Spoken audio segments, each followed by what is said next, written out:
In this video, I'm going to teach you about combining the properties of exponents.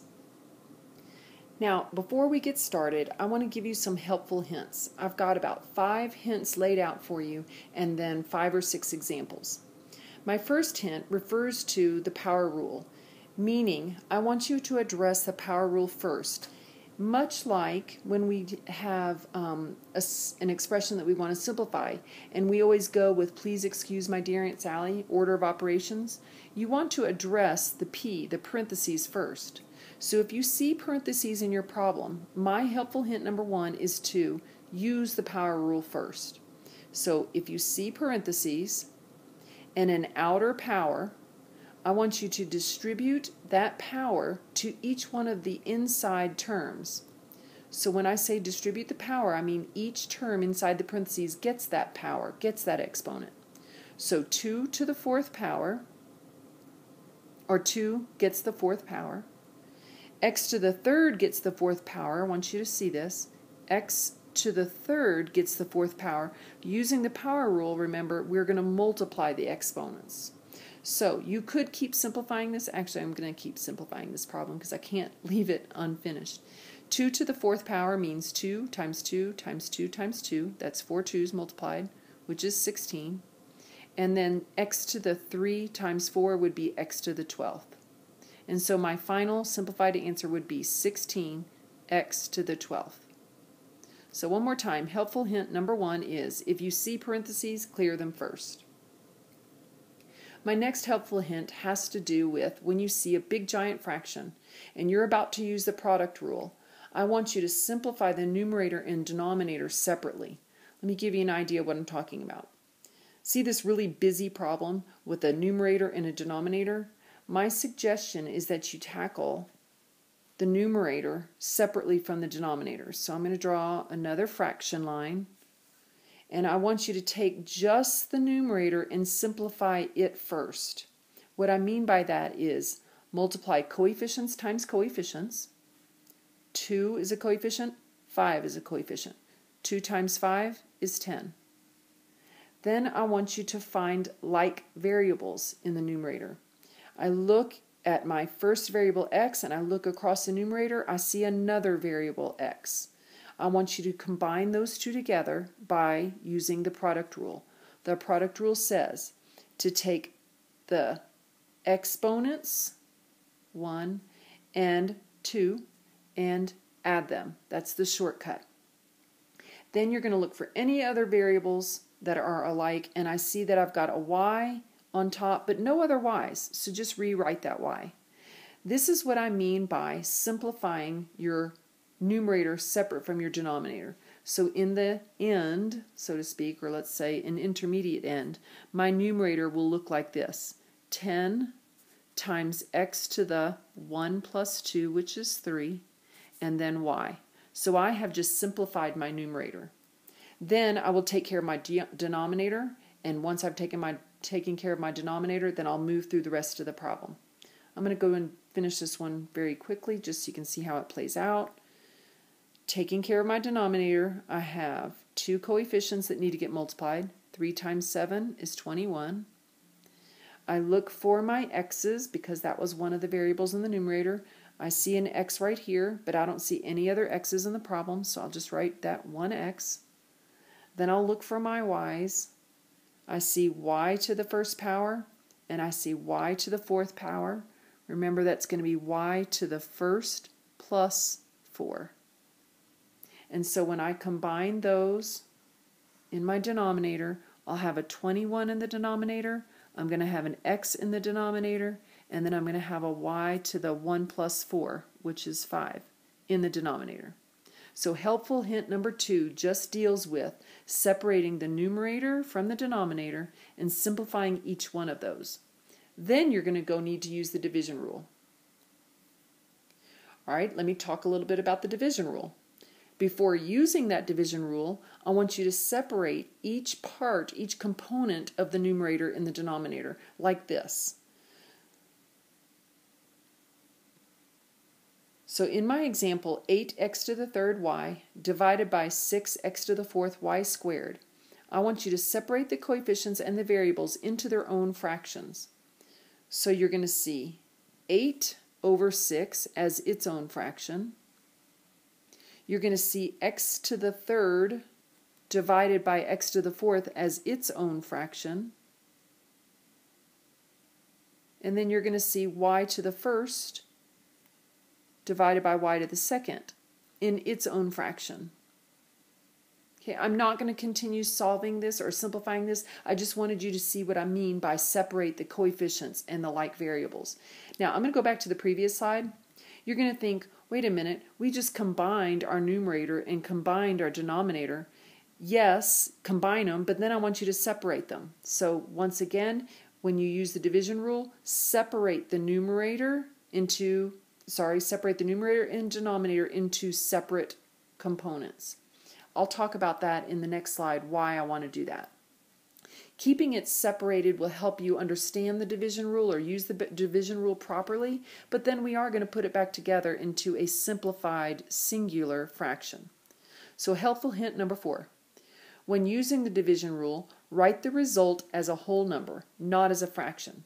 So whereas I have just separated each one of these into its own separate fraction, I'm going to use the division rule and then bring those back together again. So 5 divided by 4. Can I divide 5 by 4? Or is 5 divisible by 4? No, it's not. So just leave it as 5/4. Next, look at your x's. X to the third divided by x to the ninth. The rule says to take x, the base, and subtract the exponents. Top exponent minus bottom exponent. Notice how I'm writing this as a whole number. The first part is a fraction, 5/4 is a fraction. This next part, x to the 3 minus 9, is not a fraction. It's a whole number. Then I'll take my y's and I'll multiply the y's, divide the y's as follows. Y to the 7th divided by y to the 2nd. Remember, you take your 7 first and you subtract your exponent of 2. So what I just did was wrote the result of the division rule as separate parts, and each part is a whole number. Then as I complete the problem, as I finish it out, I'm going to bring it back together, bring everything back together into a singular fraction.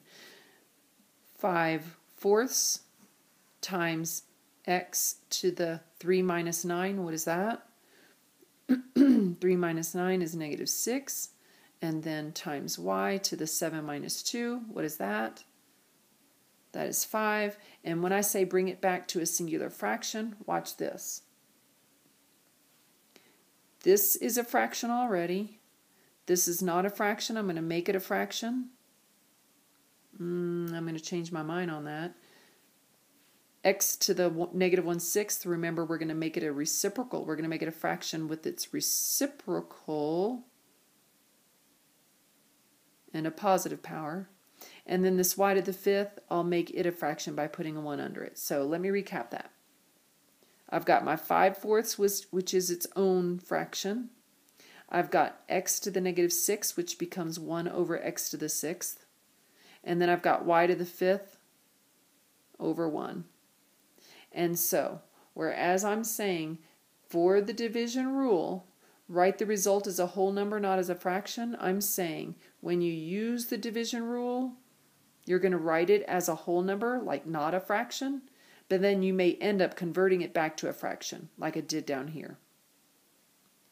So, as I wrap up this problem, I'm going to put all of my numerators together. Let me change colors so you can see it better. You're going to multiply 5 times 1 times y to the 5th, and that all goes in the numerator. 5 times 1 is 5 times y to the 5th. And then in the denominator, I've got 4 times x to the 6th times 1. 4 times 1 is 4. X to the 6th is just x to the 6th. So this would be the end result. After I use the division rule, written it as a whole number, then rewritten fractions and combine them in the end. All right, I've got one more helpful hint and then a few more examples. Remember, don't leave your answer with any negative exponents. That's considered a mathematical no-no. It's just not conventional to leave an answer with a negative exponent. It's considered not simplified. So as I did in the last problem, you're going to write them as their reciprocal with a positive exponent. So let me show you what I mean here. I'm going to go ahead and use the division rule. The division rule says take your base, take the numerator, subtract the denominator. That didn't come out right. Take the numerator's exponent, subtract the denominator's exponent. What you get is a negative number, so 14 minus 20 is a negative 6. What I'm saying, don't leave your answer with a negative exponent. It's considered taboo. So what you're going to do is you're going to write this answer as its reciprocal, that's 1 over x, to the positive power. So this would be the simplified version of my original problem. All right, that was my helpful hint number 5. The rest of the problems on my in this video are just examples. So I would like you to do the examples maybe ahead. I think this recording just paused on me, so I'm going to restate what I just said. If you would please pause the video, work the problem, and then restart the video, and then compare your answer to mine. So here I go. My first problem says evaluate 7 to the third divided by 7 times 7 to the fifth. A little while ago, like helpful hint number 1 said, or helpful hint number 2 actually, said combine your numerators and denominators separately. So my numerator is 7 to the third. My denominator, I see 7 to the invisible 1 times 7 to the fifth. The product rule says combine those two by addition. So 1 plus 5 is 6. But I'm not done with the problem. Now I need to use the division rule. The division rule says take the top exponent, subtract the bottom exponent, but keep that base as a whole number. So 7 to the 3 minus 6 would result in 7 to the negative third. And then helpful hint number 5 said don't leave any negative exponents in your answer. So my final answer will be 1 over 7 to the positive third. All right, I am not going to leave my answer like that. I know I just boxed it. I just want to let you know that's an acceptable answer. But since it's a numeric, we should probably multiply 7 times itself 3 times. And to be perfectly honest, I do not know what that is. 7 times 7 is 49. So 49 times 7. 7 times 9 is 63. 7 times 4 is 28. 28 plus 6. 28 plus 6. 34. So 343. That's really how I should write my answer. All right, next problem. Example number 2. Pause it, work it, then check your work against mine. Here I go. One of my helpful hints said simplify the numerator, simplify the denominator, then go from there. So here I go. My numerator has a 5 in it, has no other coefficients, so I'm just going to write a 5. My numerator has 2 y's in it, y to the third and y to the fourth. So what I want you to do is combine those y's using the product rule. 3 plus 4 is 7.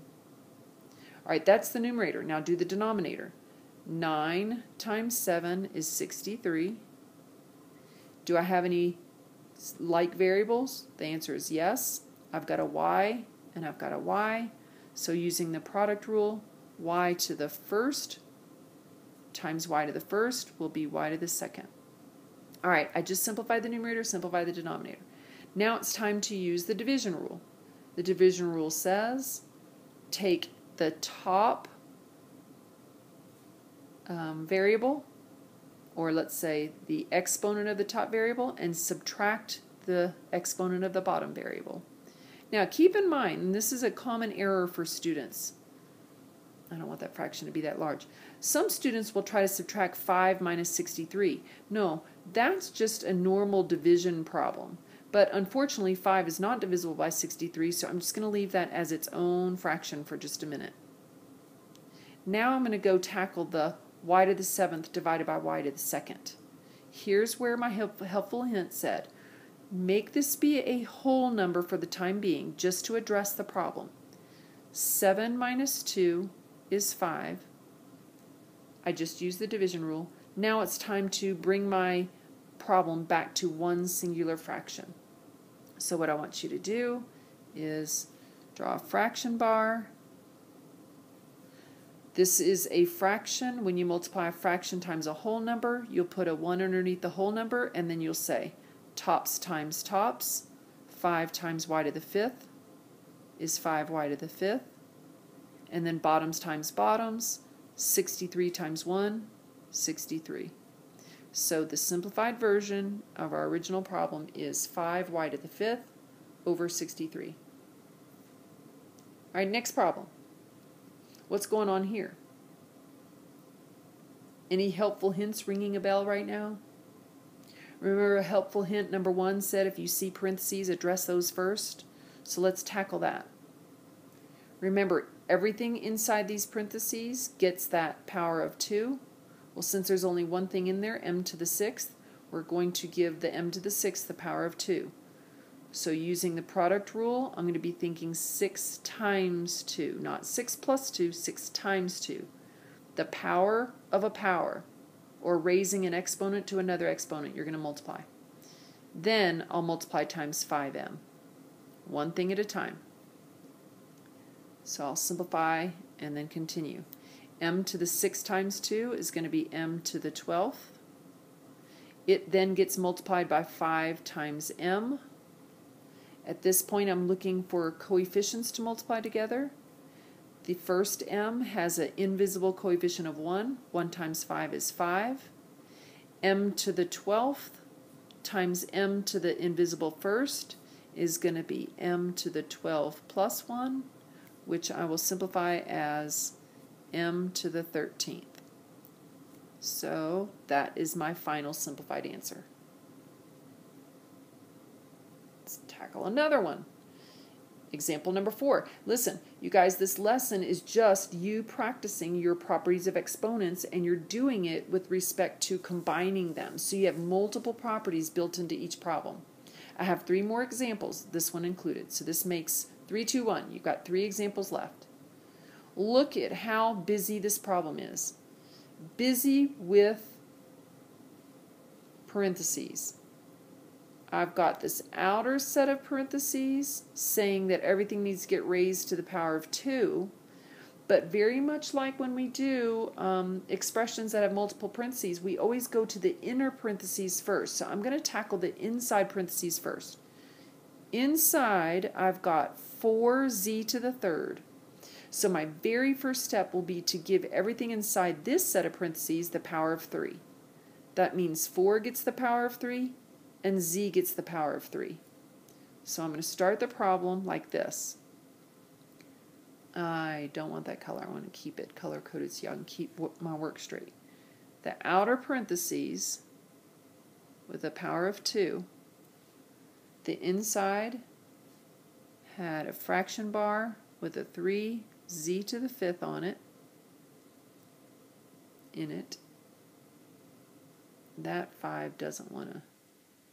There we go. Now, on the denominator, I'm going to distribute that power of 2. So power of 3. 4 gets the 3rd power, as does the z. So each one of those inside here got the 3rd power. Now, I took care of the inside parentheses, so you notice I don't have them as a part of the problem anymore. Now it's time to address the outside parentheses.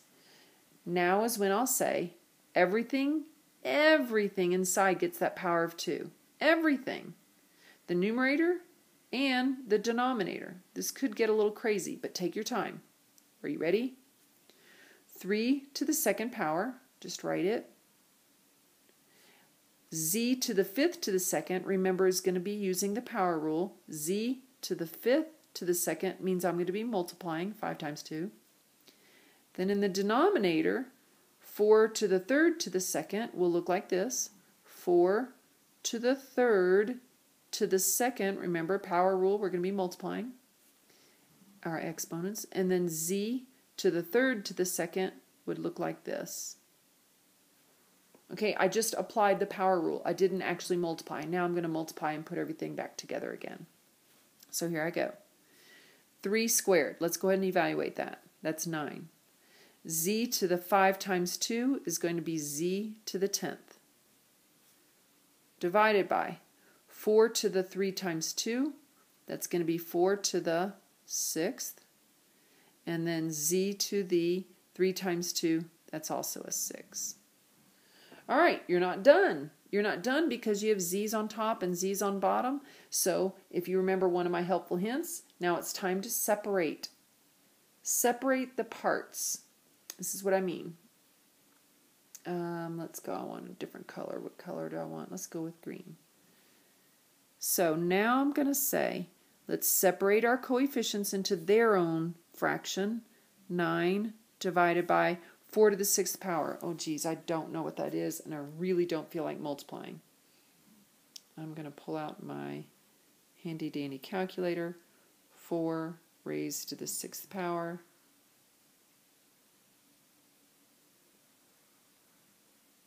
If I'm not mistaken, that's 4,096.